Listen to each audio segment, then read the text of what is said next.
Welcome to It's All Recruiting, the show that looks at everything through the lens of recruiting. I'm your host, Jim Stroud. Hello, ladies and gentlemen, boys and girls, children of all ages. This is your host with the most, Jim Stroud. Yay! With another episode of the It's All Recruiting podcast. I am still here at the 10th anniversary of SourceCon. It feels like a family reunion. And that's no exaggeration. I'm seeing people here I have not seen in almost a decade, just about. And one of those people is here with me right now. Sir, introduce yourself. Hi, guys. I'm Langhans, and happy to be here. Woohoo! It has been. When was the last time we've actually been in the same room together? Gosh, it must have been at least 5 years ago, maybe. Wow. Maybe 10. And it was at a SourceCon. Yeah, it's got to be at a SourceCon along the line somewhere. Wow. So what have you been doing since the last time I saw you, and what are you doing now? Well, the good news is I'm still sourcing. So okay. Yeah, I took a break and I went off and did employment brand, ran employment brand for Starbucks and for Expedia. That was a good 5 years of my life. Yeah. But I'm back to sourcing and I'm loving it. Cool. But are you presenting here at SourceCon, or what exactly are you doing? Yeah, so James Temple and I are doing the Innovation Lab. Right here, actually, where we're sitting. Okay. And so we're going to be giving our new app away for free today here in the lab. Nice. Now, in the whole realm of sourcing and recruiting, what are you seeing now to make you go, wow, that's really cool? Yeah, I mean, some of the AI and machine learning stuff is pretty cool.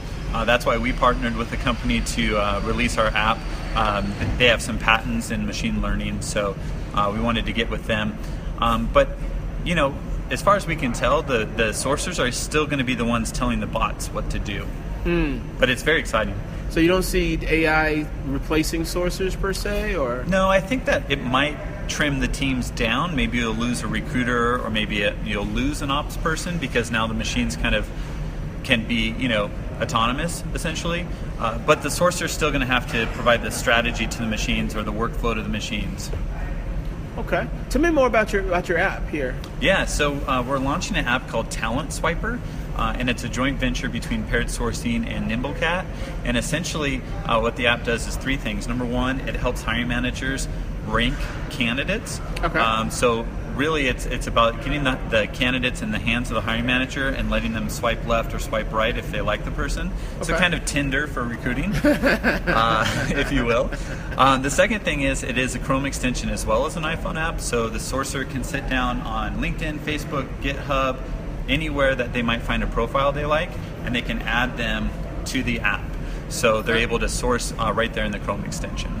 Nice. That could save a lot of time. Yeah, totally. And the third thing is, at the end of the day, now we're going to have Signal to start learning what does the hiring manager like, what does the sourcer present, what is their kind of throughput on sourcing and getting a submittal approved.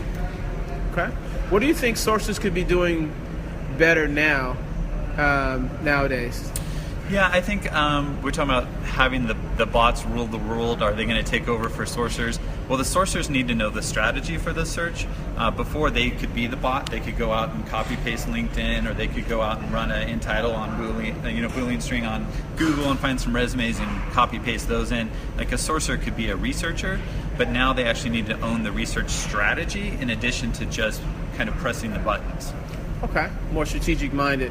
Because for the longest time, I know a lot of sourcers, recruiters for that matter, are just so reactive.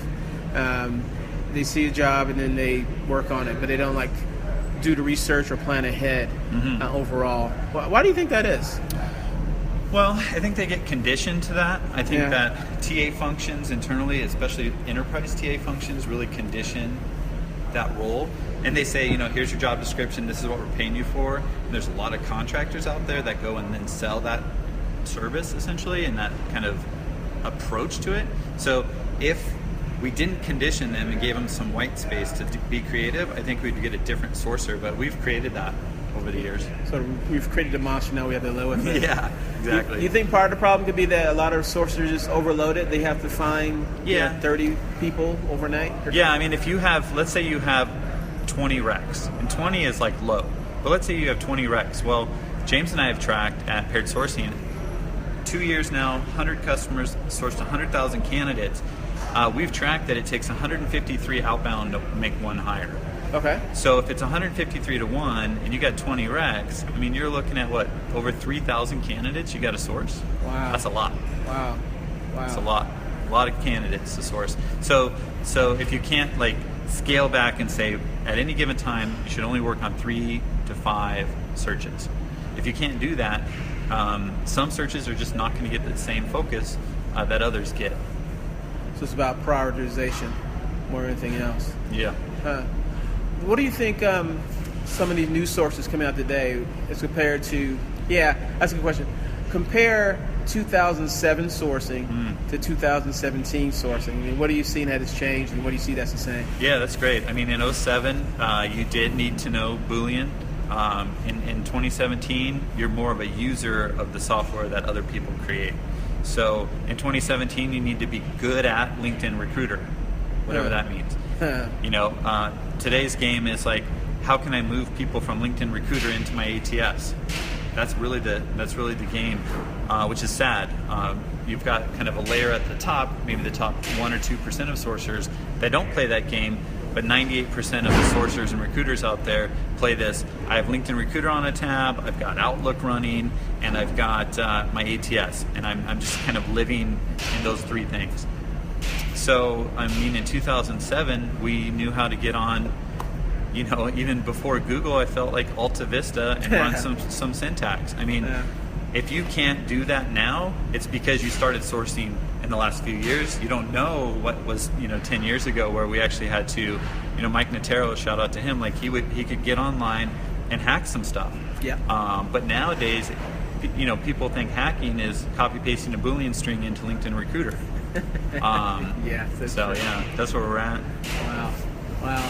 What do you think? Your biggest takeaway would be from SourceCon this year? What do you hope to be? I mean, for the family reunion aspect is real. I mean, it's great to see people I haven't seen in 10 years. It's great to think back on, where we were at, where we are now, and maybe learn something from that. So my takeaway is,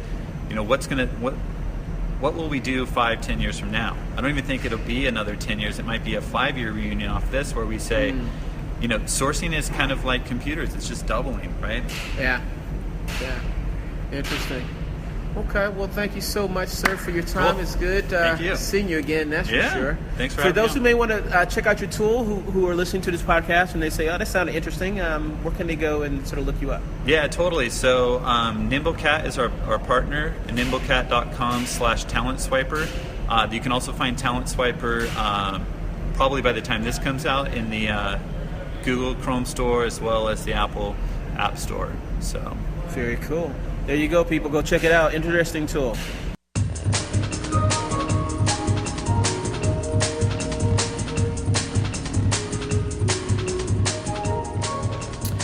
Thank you so much for listening.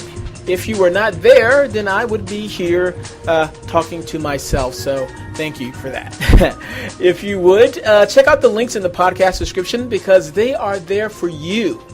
Finally, if you love what you heard, hate what you heard, or not quite sure what you just heard, I want to know about it. Connect with me on Twitter @JimStroud, or LinkedIn, or Google+, or pretty much anywhere you find me online. I'm everywhere. Okay, enough of that. Until next time, one last word spoken 3 times to my people at Randstad SourceRight. Love, love, love.